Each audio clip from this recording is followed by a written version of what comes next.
ሁላችንም እናቃታለን። ያቺ ተንኮለኛ ሁልጊዜ ድቡን የምታሰቃይና የምታስቅ ትንሽ ሕፃን ማሻና ድቡ በዩቲዩብ ላይ ብቻ ከ4 ቢሊዮን በላይ እይታዎችን በማግኘት የዓለምን ክብረ ወሰን የሰበረ ድንቅ ስራ ነው። ነገር ግን አንድ ጥያቄ ጠይቃችሁ ታውቃላችሁ? ይህች ትንሽ ሕፃን ለምንድነው በዚያ ግዙፍ ጫካ ውስጥ ብቻዋን የምትኖረው? ወላጆቿ የት ናቸው? ለምንድነው እንስሳቱ ብቻዋ የሚከቧት? እና ከሁሉ በላይ ደግሞ ያ ግዙፍ ድብ ለምንድነው የማሻን ወሰን የሌለው ስቃይና ተንኮል በትዕግስት የሚታገሰው? ዛሬ ከልጅነት ትዝታችን በስተጀርባ ተደብቆ ስለቆየው በኢንተርኔቱ ዓለም ደግሞ ብዙዎችን ሰዎች እያስደነገጠ ስላለው እውነተኛ ታሪክ እናያለን። ይህ ታሪክ ለፊልሙ ያላችሁን እይታ ሙሉ በሙሉ ይለውጣል። እስከ መጨረሻው አብራችሁን ቆዩ። ብዙዎች እንደሚሉት የማሻ ታሪክ የተጀመረው በደስታ ሳይሆን እጅግ በሚዘገንን ሐዘን ነው። በሩሲያ ውስጥ በስፋት የሚወራ የከተማ ወሬ እንዲህ ይላል። ማሻ የምትባል አንዲት የ6 ዓመት ሕፃን ልጅ ከወላጆቿ ጋር ወደ ሰርከስ ትሄዳለች።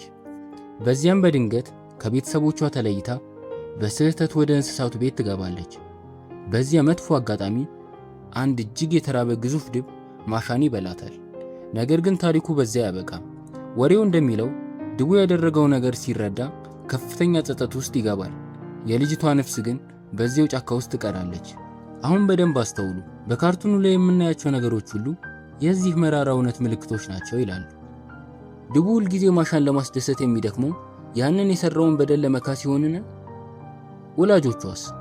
አንዳንዶች እንደሚሉት ማሻ በሞተችበት ወቅት ቤተሰቦቿ በሐዘን አካባቢውን ጥለው ስለሄዱ ነው በካርቱኑ ላይ የማታያቸው ይላሉ።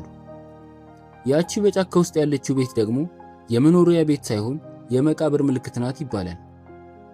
ይህ ሁሉ ወሬ ተራ የሰዎች ፈጠራ ሊሆን ይችላል ወይስ በእውነት የካርቱኑ ፈጣሪዎች የሆነ ነገር ሊነግሩን ፈልገው ይሆን? እስቲ ካርቱኑን በሰከነ መንፈስ በጥልቀት እንመልከት።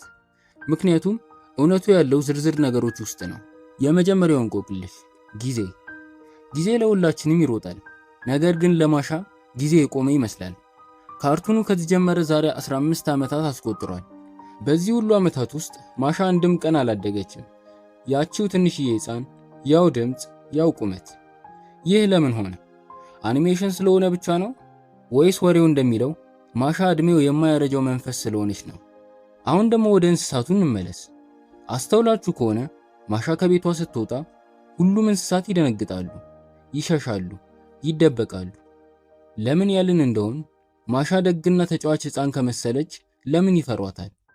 ወሬ አናፋሾች አንድ የሚያስደነግጥ ምልክት ይሰጣሉ። እንስሳት ከሰው ልጆች በተለየ መናፍስትን የማየት ችሎታ አላቸው ይባላል። እንስሳቱ የሚመለከቱት ተራ ሕፃን ሳይሆን በዚያ ግቢ ውስጥ የምትመላለሰውን የሞተችውን ልጅ ነፍስ ቢሆንስ? ፍርሃታቸው ከዚህ የመነጨ ቢሆንስ?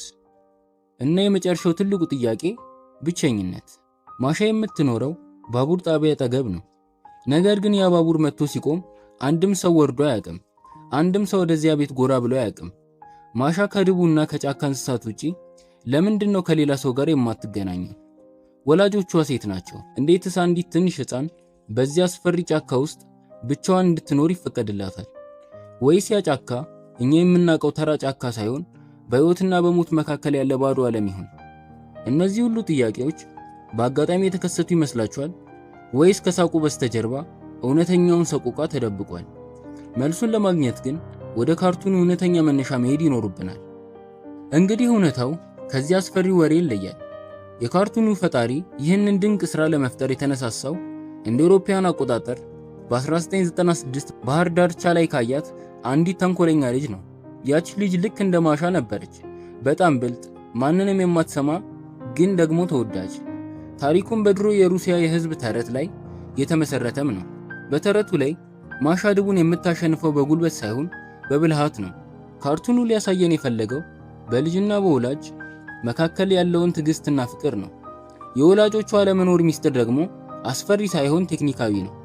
ፈጣሪዎቹ እንደሚሉት ትኩረቱ በማሻና በድቡ ግንኙነት ላይ ብቻ እንዲሆን ስለተፈለገ ነው። በመጨረሻም ታዲያ እናንተ የትኛውን ታሪክ ታምናላችሁ? ያንን በኢንተርኔት የሚናፈሰውን አስፈሪ ወሬ ወይስ እውነተኛ ፈጣሪዎች የሚሉትን? ምናልባት ማሻና ድቡ በዓለም ዙሪያ እንዲህ ተወዳጅ የሆነው ሁላችንም በውስጣችን ያለውን ያቺን ንጹህና ተንኮለኛ ሕፃን ስለሚያስታውሰን ይሆን? የሚገርመው ግን ይህ ካርቶን በብዙ ሀገራት ለምሳሌ እንደ አረብ ሀገራት ባሉ ከፍተኛ ተቀባይነትን አግኝቷል።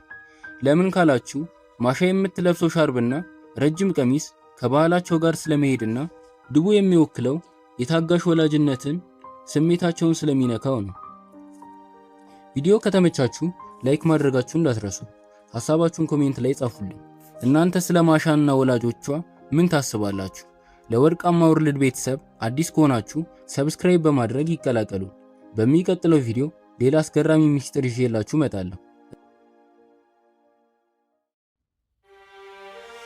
ሰላም ወዳጆች፣ ቻናላችንን እስካሁን ካልተቀላቀሉ ይህንን ጉዞ አብረን እንድንቀጥል እንጋብዛችኋለን። የእናንተ ድጋፍ ለኛ ትልቅ ትርጉም አለው። አንድ ሰብስክራይበር ለኛ የምታሳዩትን ማበረታታት ያሳያል። አሁን ሰዓቱ ነው። አዲስና አዝናኝ ቪዲዮዎች እንዳያመልጡ የሰብስክራይብ በተኑን ይጫኑ። የደውል ምልክቷን ማብራት አይርሱ። የቤተሰባችን አካል ይሁኑ።